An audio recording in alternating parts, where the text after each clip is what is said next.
E a palavra que Deus colocou no meu coração nessa manhã, ela se encontra lá em Mateus, no capítulo 13 e o versículo 24.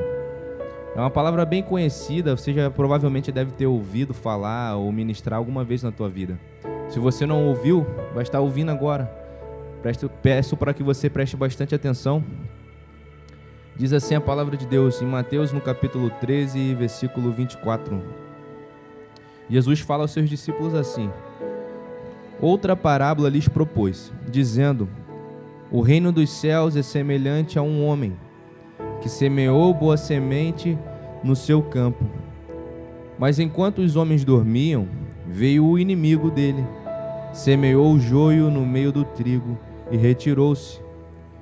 E quando a erva cresceu e produziu fruto, apareceu também o joio. Então, vindo os servos do dono da casa, lhe disseram: Senhor, não semeaste boa semente no teu campo? De onde vem, pois, o joio? Ele, porém, lhes respondeu: o inimigo fez isso, mas os servos lhe perguntaram: queres que vamos e arranquemos o joio? E ele disse: não. Replicou: para que, ao separar o joio, não arranqueis também com ele junto o trigo? Deixai-os crescer juntos, até o dia da colheita. E no tempo da colheita direi aos ceifeiros: ajuntai primeiro o joio, atai-o em feixes para ser queimado, mas o trigo recolhei-o no meu celeiro. O interessante dessa mensagem, dessa parábola, a Bíblia a gente pode perceber que Deus, por muitas vezes, Jesus, quando ensinava os discípulos, ele comparava a palavra dele com a semente.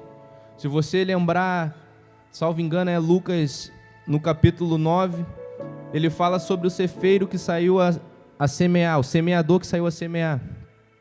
E ele diz que a semente que caía na beira da estrada, vinha o sol e queimava. E ele começa a comparar com a palavra de Deus.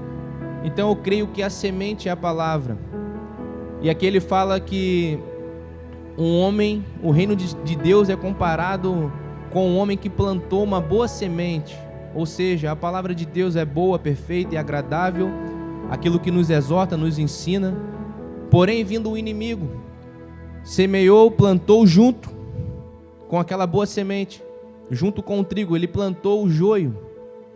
Para você que não sabe a diferença do joio e do trigo, é que o joio ele não possui a semente, ele não carrega a semente. O joio ele se alimenta de tudo que o trigo se alimenta, do adubo, da água da chuva, ele cresce junto, parece que é trigo, porém no seu interior não tem a essência, não tem os frutos, não tem a semente. E na igreja eu acredito que tem muitas pessoas que se afastam por não saberem e não reconhecerem que é necessário, assim como Jesus nos instrui, que o joio cresça junto. O joio precisa estar presente até o dia que Jesus e que Deus determinou. Aí você pensa: eu vou ir para a igreja, lá vai ser uma bênção, vai ser 100% céu na terra. Na igreja muitas das vezes encontramos problemas, encontramos pessoas que nos apunhalam pelas costas. Você vai servir ao seu irmão, você vai dar o seu sangue, e muitas das vezes vão te julgar, vão te criticar, vão falar mal de ti, vão procurar levantar calúnia e levantar juízo contra a tua pessoa. Mas nós temos que ser maduros o suficiente para reconhecer que é necessário também ter o joio. E eu não posso ser hipócrita ao ponto de achar que um dia eu também não fui joio, porque a diferença do joio e do trigo é a semente, como eu falei. E eu, por um determinado momento na minha vida e na minha caminhada, eu também não produzia fruto, eu fiquei infrutífero, eu fiquei um crente morno dentro da igreja.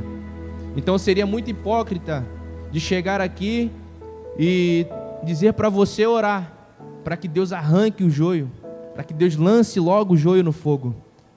Nesse dia eu quero te convidar a mudar a tua mentalidade. Eu quero convidar você a orar diferente, que ao invés de você orar para que Deus traga juízo para o joio, você venha orar para que Deus mude a essência, a natureza do joio, para que esse joio possa produzir frutos também. E assim como eu e você, que na nossa concepção nos achamos trigo, que essa pessoa também que hoje é joio na sua vida, possa também vir a produzir e se tornar trigo. Porque eu acredito que são fases. Aquele que era joio, um dia também pode vir a dar o fruto, porque o nosso Deus é o Deus do impossível. Nós temos que entender que estamos lidando com pessoas que estão em fases diferentes na sua caminhada com Deus. Tem pessoas que estão na igreja apenas para procurar um defeito. Apontar defeito e dar juízo é muito fácil, é muito simples. O difícil é se apresentar com a solução para aquele problema. Mude a mentalidade, mude o jeito de pensar. Ao invés de você orar por aquele que te aborrece de uma forma pedindo a Deus para que venha matar aquela pessoa, que venha preparar e levar logo, ou levar para longe, haja diferente. Ore por aquele que vos aborrece. Isso é o que Jesus nos ensina na palavra dele. Ore para que Deus venha transformar a visão dela. Se você não concorda com uma determinada visão dentro da igreja, da tua igreja que tu congrega, ou com algo, ou com uma postura, ou com uma diretriz de algum pastor, de algum líder espiritual, ao invés de você orar para que Deus faça cair, para que Deus traga o juízo, ore pela vida dele, semeie na vida dele, plante uma oração na vida dele. Senhor, abençoa, muda a visão dessa pessoa, ou a minha também, que pode estar errada, porque a gente não é dono da verdade. A gente tem que ter humildade e reconhecer que muitas das vezes a gente tem uma visão equivocada sobre determinado fato, determinado fator. Muitas das vezes eu já preguei coisas que hoje eu não prego, porque eu vi que tinham sido construídas em mim errado. Não era por maldade, mas era porque eu havia sido ensinado daquela forma. Então nesse dia você possa ter amadurecimento para orar por essa pessoa, que você julga ou acredita estar em pecado às vezes, que você julga e acredita que essa pessoa está se desviando.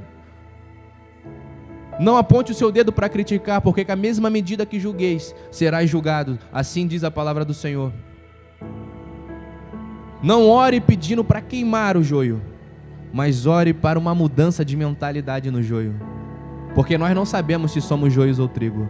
Só o Rei dos Reis vai saber naquele grande dia quem é joio e quem é trigo. Para muitos que acham que é trigo, naquele grande dia vão descobrir que é joio. E aqueles que acham que é joio, muitas das vezes, por misericórdia e pela graça, vão saber que tinham sementes dentro de si, lá no fundo havia um fruto, e alcançarão a misericórdia de Deus. Não cabe a nós ter o papel de julgar quem é quem. Por isso que Jesus fala, deixe que cresça junto, porque no dia da ceifa, o ceifeiro vai dizer quem tem frutos e quem não tem frutos.